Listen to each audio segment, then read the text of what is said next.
converti vers sa passion et il annonce encore une seconde fois. Mais malheureusement, ses disciples restent toujours dans l'attente de son triomphe, d'un triomphe comme un roi à la manière du monde.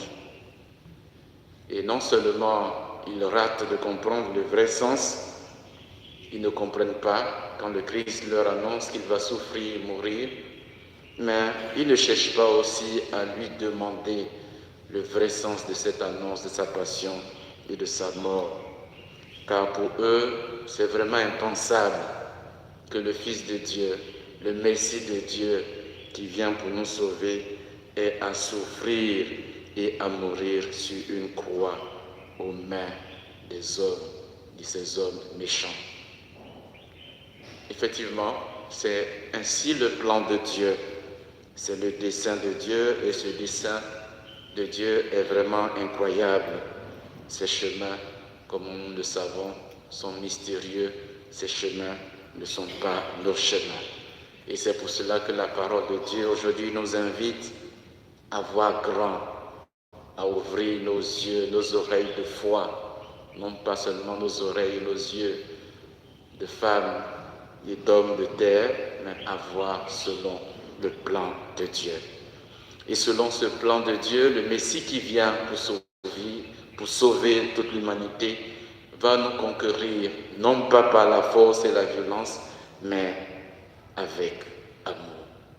Et c'est ce que le Christ, en annonçant dans ce passage, en annonçant pour une seconde fois sa passion et sa mort, le dit, mais il faut savoir lire entre les lignes pour comprendre, parce que ses disciples n'avaient pas compris et ils n'ont pas cherché à comprendre.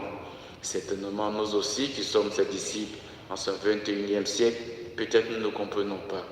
Cela semble nous choquer.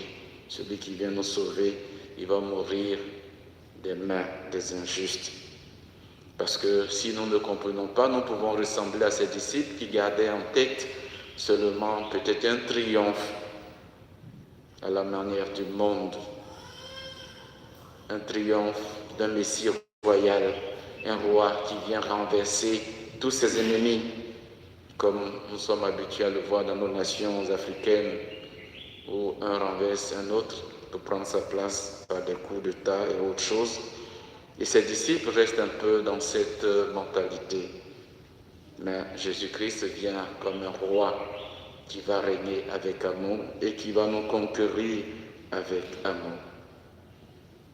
Jésus, comme le Messie, le prédit encore que son règne ne se réalisera pas par la force, mais c'est plutôt par le rejet, par la souffrance et par sa mort. Et il devient donc celui qui conquiert nos cœurs, non pas par la force, mais plutôt par un amour qui est manifesté dans sa mort, dans sa passion et dans sa résurrection. Et c'est cette expérience, mes frères et sœurs, qui devait nous permettre, non pas de prêcher un Messie à la manière du monde, mais plutôt de prêcher un Messie d'amour qui est venu conquérir nos cœurs par amour et qui nous invite aussi à gagner les cœurs des uns et des autres pour lui, pour la plus grande gloire de Dieu et pour notre salut. En ce jour, nous faisons mémoire de la Sainte Vierge Marie. Demandons à notre Mère du ciel, elle qui est la mère de ce Messie-là, qui a dû accepter totalement le mystère de sa vie, de sa passion, de sa croix et de sa mort, de nous aider aussi à comprendre progressivement le mystère de Jésus-Christ, à l'accepter, à conformer nos vies à sa sainte volonté, à le suivre chaque jour sur son chemin d'amour et de sainteté. Amen.